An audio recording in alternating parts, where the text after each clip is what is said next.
Hello, this video is for anyone studying Joseph Conrad's novel The Heart of Darkness. Now, I don't believe that you can study Conrad's novel without looking at Chinua Achebe's critique of it. So I'll be talking a lot about Chinua Achebe's essay, and I'll post links to his essay down below in the comments box so you can see what I'm talking about.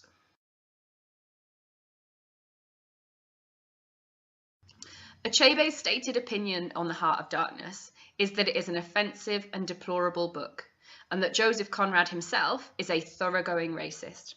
There are a number of reasons he thinks this, but the three that I'll focus on are that Kurtz is presented as a hero, even though he's the worst kind of colonialist. Secondly, that the Africans or non-Europeans in the novel are dehumanized and presented as uncivilized. Moreover, they are silent and aren't given a voice. And finally, that Africa itself is presented as a foil to Europe, and it's presented as uncivilized, pre-civilized, and a place of blank space, or even darkness, as the title suggests. I'll deal with each of these in turn now, or at least I'll try to. First, let's look at the character of Kurtz. This is the least strongly expressed criticism of Conrad's novel by Achebe, and I think that's appropriate because I think it's also the weakest criticism. Nevertheless, Conrad's critics have picked up on the fact that Marlowe repeats throughout the novel that Kurtz is a remarkable man, and they've used this to argue that Conrad portrays Kurtz as a hero. But I think if you read the novel in any great detail, you'll know that Kurtz is not a hero. He's corrupt, he's unhappy, and his demise at the end of the novel is anything but heroic.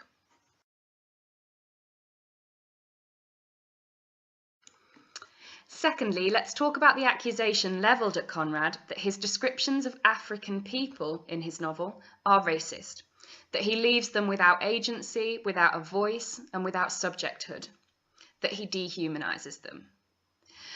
One of the main reasons that his critics suggest this is because there isn't a single piece of dialogue spoken by an African character in the novel.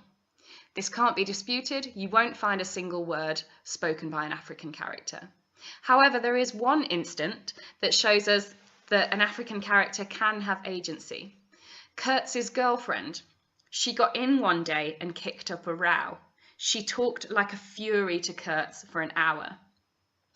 Even though we don't hear what she's saying, she clearly has a voice and she clearly has agency.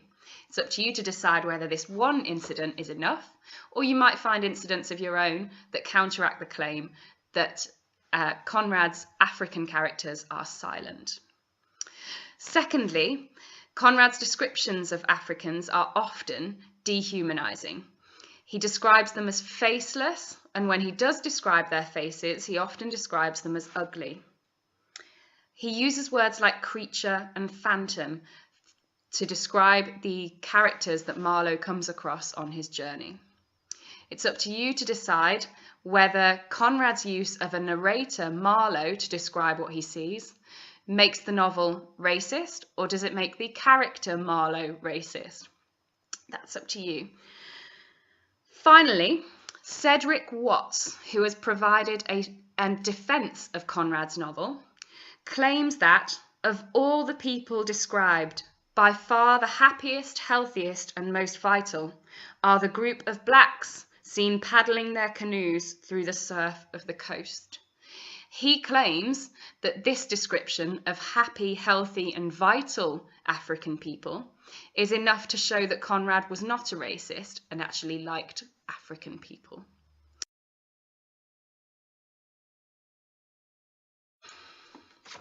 Marlowe, the narrator, is without doubt a colonialist. He travels into Africa and makes his money from the natural resources there. He describes Africa as a blank space, the biggest, the most blank on earth. So he sees Africa as empty and just waiting to be filled by European influence. This was, of course, a very common view at the time. Colonialists felt Africa needed them and that they were doing Africa a favour by entering. Obviously, we know now that there were many humanitarian atrocities committed in Africa, particularly in the Democratic Republic of Congo, which most people see as the setting for this novel. Marlowe also says that going up that river was like travelling back to the earliest beginnings of the world. Achebe and Conrad's other critics have been quick to criticise this idea that Africa was prehistoric and that it was in some kind of developmental phase prior to Europe, and that all it needed was for Europeans to come and speed up its development. It's up to you to decide whether this is strongly problematic and whether we should stop studying novels like Conrad's Heart of Darkness, because it propagates this idea that Africans need Europeans to help them to develop, to help them to get out of their prehistoric, uncivilized space.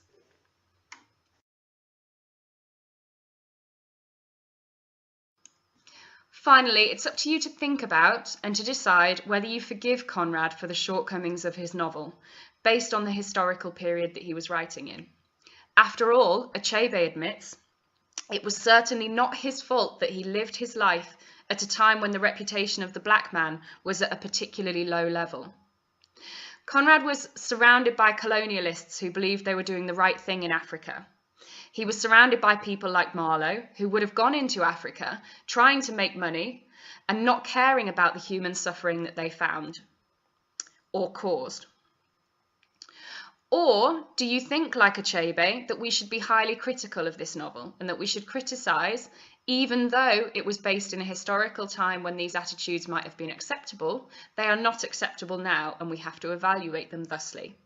That's up to you. As always, I'd like to hear your comments. I'm sure I've missed lots of things. I'm sure there's lots of things that you disagree with me about, so feel free to comment below. See you next time.